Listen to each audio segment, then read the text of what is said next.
Under observation pa rin po ang tanyag na DC at Marvel Comics books artist na si Tony De Zuniga matapos ma-stroke at magkapulmonya. Ang kanyang pamilya umapila ng tulong at suporta. Nakatutok si Dante Perello. April 10, 2012 pa nang ma-stroke at dapuan ng pneumonia ang 70 taong gulang na comics character creator at illustrator na si Tony De Zuniga. Pero hanggang ngayon, nagpapagaling pa rin siya sa Las Piñas Doctors General Hospital. Binabantayang mabuti ng mga doktor ang pagdugo sa kanyang utak. We're supposed to have yung book signing sa Power Books nung araw na yon. Palagay ko excited din siya kasi it's about famous people in Hollywood na nandun siya sa libro na yon.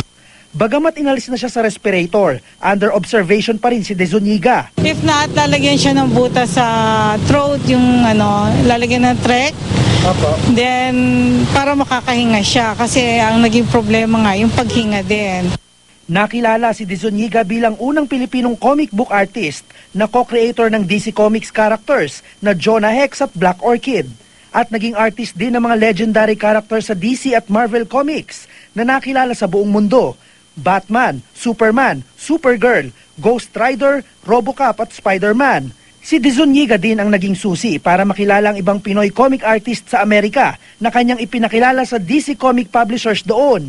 Noong August 2007, kinilala ng United States Postal Service ang isa sa kanyang mga likhang Spider-Woman. Kalaunan, napasama ito sa Marvel Superhero Stamp Collection. Nagtapos si De Zuniga ng kursong Commercial Arts sa University of Santo Tomas. Dante Perello, Nakatutok, 24 Oras.